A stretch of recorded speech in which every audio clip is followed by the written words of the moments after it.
Hey there troops, and we're here today with some Apex Legends. This is something that a lot of people are playing right now, and it's something that I'm playing a lot of right now. So I've decided to bring it to the channel. I really enjoy the Titanfall universe, and it just seemed to make a lot of sense. Now, specifically today, we're going to be looking at Bangalore, one of the legends in Apex that has a very unique playstyle that I think most players think is very basic on her abilities, but in fact is something that you can use very in depth and something that can be incredibly tactical. Bangalore can not only be an offensive unit in Apex, but also a defensive unit. It makes it very versatile and arguably, in my opinion, one of the best legends in the game. So today I'm going to be talking about all of her abilities and also going to be going into how you can combine some of these abilities for specific playstyles and things that you could do with Bangalore to be an elite level player. So let's start off by looking at Bangalore's passive ability, and that is double time. And when taking fire, Bangalore has the ability to sprint faster for a brief period of time, which flashes on screen so you'll know that you have that extra boost.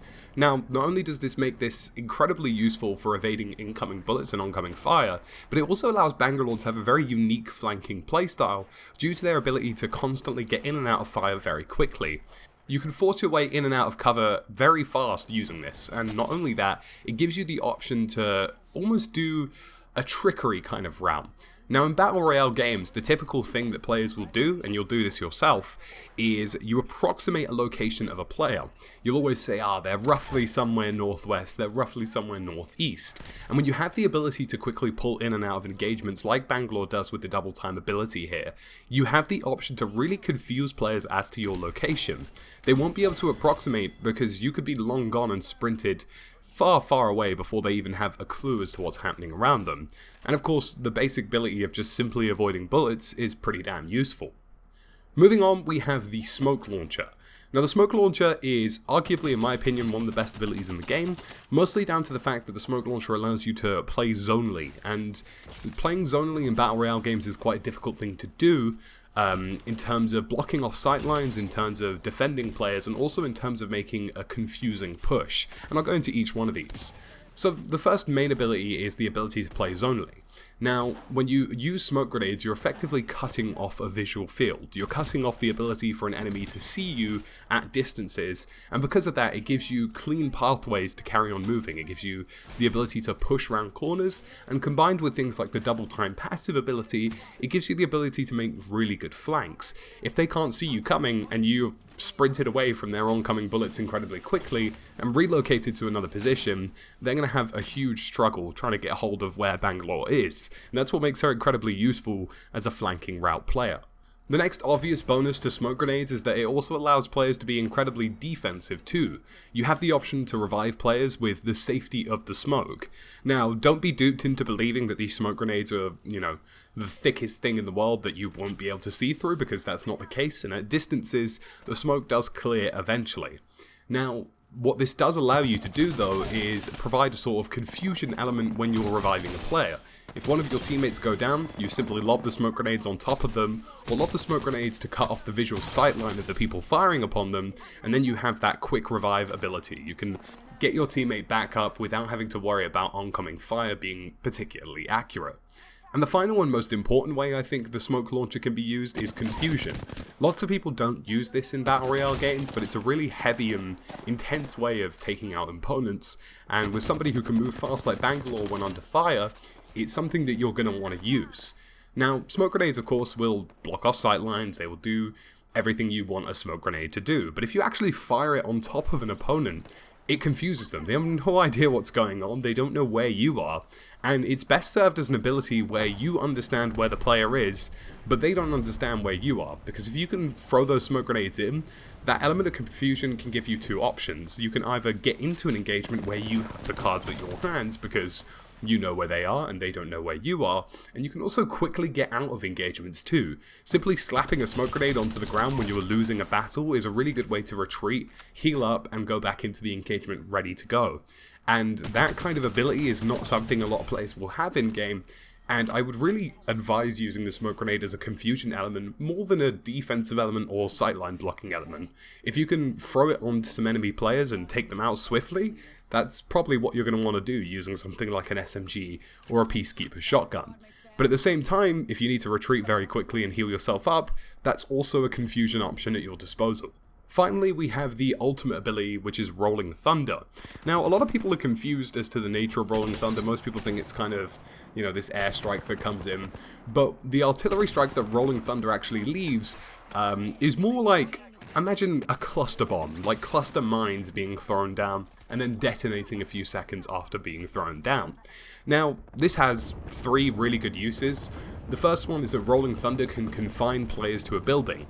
If you throw down a Rolling Thunder on top of a building, yes, you might not necessarily damage the players inside, but you'll stop them moving. And this is especially good when the zone is coming in, because you'll be able to force players to stay inside and avoid the explosive damage, and then they'll have to take zonal damage as well, which is something that's incredibly strong to do. Rolling Thunder also works as a tracking ability, because when Rolling Thunder does damage, you'll see the damage numbers on screen, and that means that you'll be able to actually get a visual approximation of where the enemies that you have damaged are. And that damage is also available to some of your friendly teammates who can see those numbers too, and because of that, you'll all have a rough reading of where that enemy is simply by using the Rolling Thunder ability.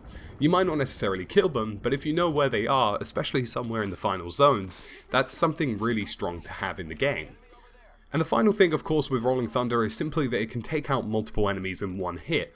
I'm not necessarily saying you're always going to get a down and you're always going to get a kill, because Rolling Thunder is actually relatively well balanced, but it does allow you to deal damage to multiple opponents, and it is an incredibly confusing ultimate ability because huge clusters of bombs come in and start exploding, and the debris and smoke that they sort of leave behind as well is something not a lot of players want to deal with. I think most of us who have had a Rolling Thunder thrown on top of us know that it's very disorientating, it's very panicking, and it can make players make wrong decisions. They can start running out of cover and just doing things they typically wouldn't do because they're, suddenly really afraid of the explosives in front of them, which naturally is probably pretty accurate.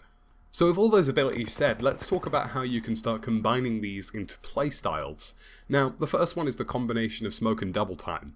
Using smoke grenades as a confusion element as well as a sightline element is great, and using double time in combination with that allows you to be a very strong flanking player, like I touched on earlier. You can take an engagement on, you can bounce out of the engagement and re-engage from a completely different angle that enemies won't anticipate. And if you can use the smoke launcher and double time effectively together, you'll notice that players will have a really hard time keeping track of you, almost as hard as they do keeping track of characters like Wraith and characters like Mirage, because they deliberately have abilities that are there to mislead. And the same applies to Bangalore when these are moved in together at the same time. You can also combine things like Rolling Thunder and Double Time. Typically with Rolling Thunder you need to be in close proximity to actually throw the grenade down and actually get the airstrike in on the approximate location you want it on. And if you can do that with Double Time by getting shot at and moving quicker towards your enemy opponents, throwing it and then getting shot at again whilst you're running away, you can actually get the grenade off into a location that will give you the airstrike effectiveness you want.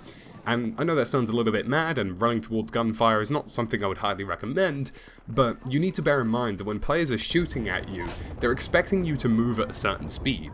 Most players will lead their shots forward or try and guesstimate almost where you will be in relation to where they're firing, and if all of a sudden your player gets that extra boost of pace that they aren't anticipating, they'll have a really hard time actually trying to gauge where they should be shooting, and that will allow you to get the Rolling Thunder off inside their proximity without them really being able to do anything about it. And the final one is a big one that I like to use, and that's combining the smoke launcher and Rolling Thunder. If you smoke enemy opponents and then call in a Rolling Thunder, likelihood is that they won't see it, or by the time that they do see it, they won't have time to react.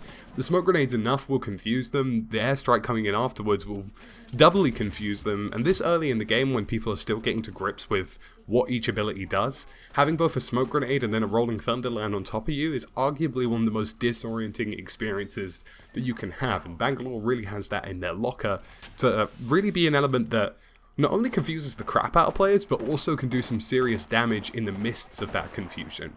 Finally, in terms of equipment that you want to be using with Bangalore, I highly recommend, in my opinion, you want the long range and close range combination. I typically tend to use something like an LMG or a Devotion, something that has a very fast rate of fire, and then combine that with something like a G7 Scout or a Longbow DMR, because that gives you various different options with Bangalore. You want the ability to use your confusion elements with a high rate of fire weapon up close and personal, but you also want that ability to use the smoke grenade and double time to get out of the area and engage from a different distance and a different location, and the G7 Scout as a BMR for example would be a perfect suit. Sniper rifles as well definitely fit that fold, but in general you want something with a very fast rate of fire that does a lot of damage at close range, and you want something that has a high heavy hitting range. You want something like a DMR, a sniper rifle, and combining all of those abilities together and that kind of playstyle with these weapons is ultimately what makes Bangalore the professional soldier of the game. So troops, that's about it for this Apex Legends discussion today. I'll be covering some more Apex Legends soon. Let me know if you guys want to see some more gameplay. If you enjoyed this video, give it a thumbs up and let me know how excited you are for Apex Legends featuring on the channel. As always folks, thank you for watching and I'll catch you again soon in the next video.